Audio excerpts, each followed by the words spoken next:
Welcome to the Nightclub, guys. It's your host, the Night Wrencher. A bunch of you guys have been asking me to make a video about extracting broken studs out of either cylinder heads or intake manifolds or whatever. So I decided to go ahead and make this video for you guys. The subject of today's video is actually one of the cylinder heads out of my 1973 Dodge Charger. These heads belong to a Mopar 361. I'm no longer using them. I picked up a set of aluminum heads, but I did transfer the studs from the old heads onto the new head, so I'm able to install the headers. I also managed to save some studs out of an extra set of heads that I had, and I installed them all on those aluminum heads, so I'm ready to go over there. The studs that we're looking at here are two that I was not able to save, and that's because the tips of these studs were actually stripped out.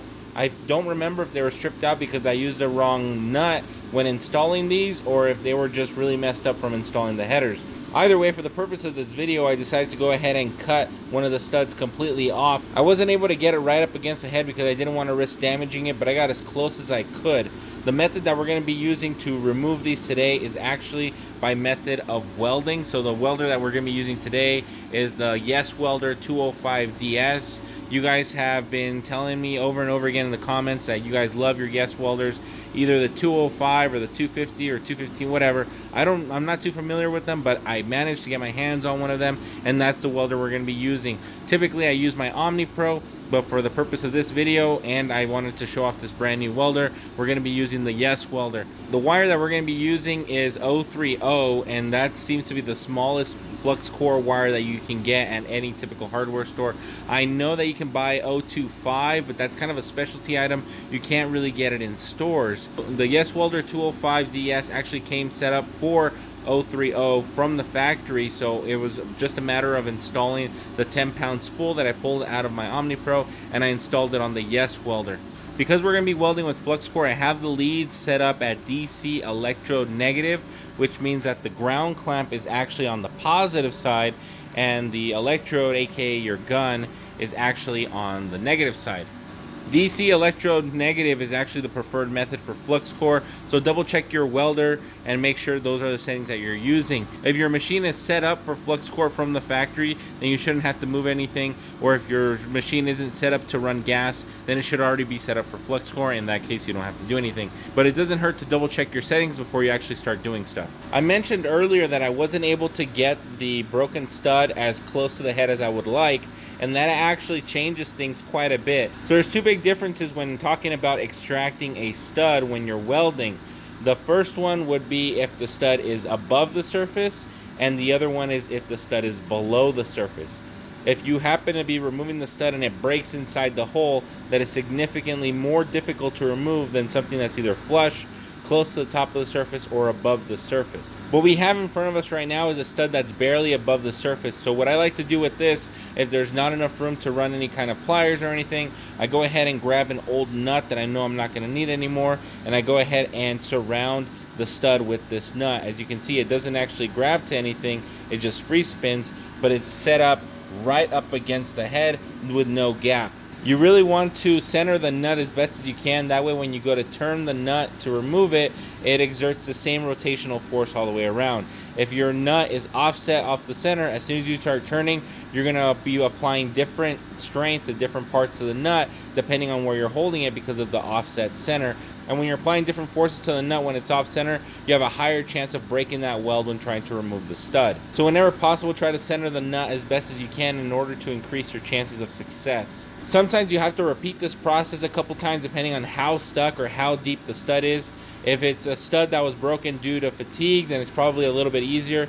But if it's a stud that's broken because it was cross-threaded and then snapped inside, that is significantly harder to remove. So keep in mind that you might not get it on the first try, and that's actually okay. When trying to extract a stud that's below the surface, instead of getting a nut that fits snugly around the stud, I like to get a nut that's a little bit undersized. As you guys can see, this nut doesn't actually go around the stud, and if you try to weld this nut to the stud, it's going to be bouncing around a lot and you're not going to get it very centered, which is why we go to the bigger one. When the stud is actually below the surface, you want to get this as centered as you can, just like I mentioned before, and maybe even want to hold it with a wrench or something to make sure it doesn't move. The reason I like to use a smaller nut when extracting a stud that's below the surface is because it acts kind of like a cap. So as you're filling the hole with weld, the weld is actually going to try to spill out as soon as it gets to the surface. When you have the nut here, it acts like a little cap and it redirects all the molten metal into the center of the nut. When that happens, that's when you start welding the nut to the molten metal. A lot of people ask me that when they're trying to extract studs out of cast iron heads, are they going to be able to actually unscrew the nut, because the weld is actually going to want to weld itself to the cast iron?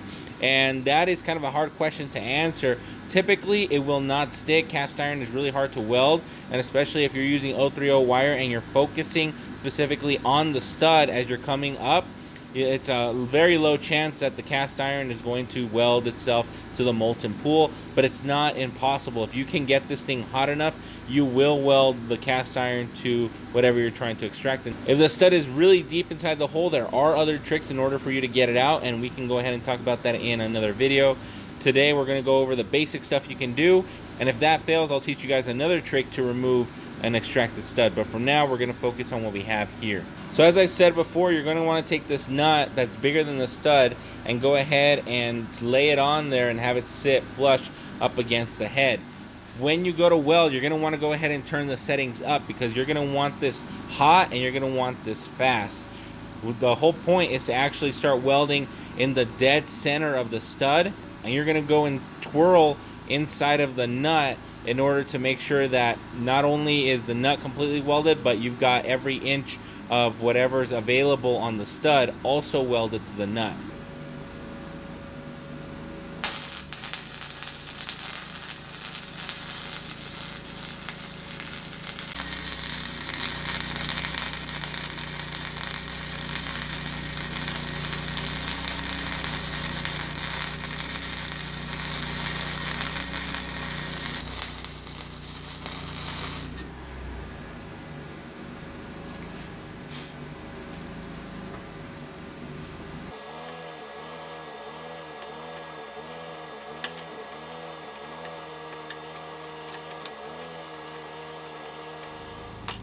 Alright, so this was actually best case scenario. I was able to remove not one, but both of the studs basically simultaneously. So if you guys were paying attention, I was actually removing both studs at the same time.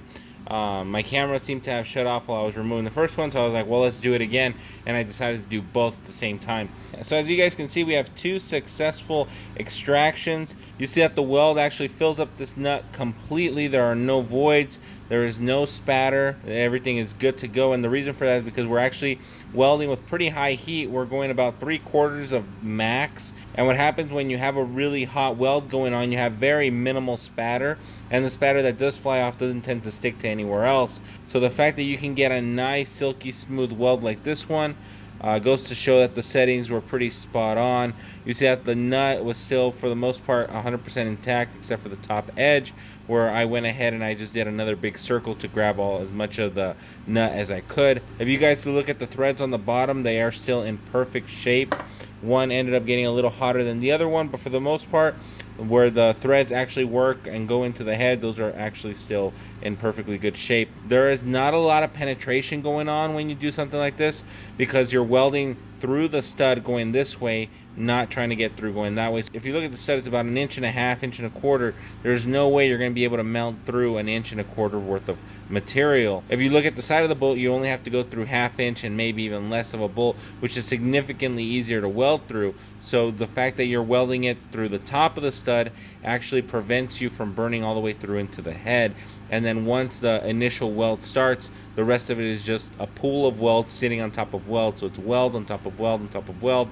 If you get it too hot, you will start to deform the nut and it won't be able to hold its shape, and it'll actually make it weaker. So you have to find that balance between too hot and not hot enough. If it's not quite sticking and you don't know if you're going too hot or not enough, chances are it's not enough, so go up a little bit higher in the heat, put another nut on there, and then go from there. You want to go ahead and start the weld and finish the weld all in one go. You don't want to stop halfway through. It will significantly weaken this technique, and then you're going to probably have to start over when the nut breaks off. So if you guys have any questions about this, go ahead and post them in the comments below. I hope this helps somebody else. See you guys all in the next one. Night Wrencher out.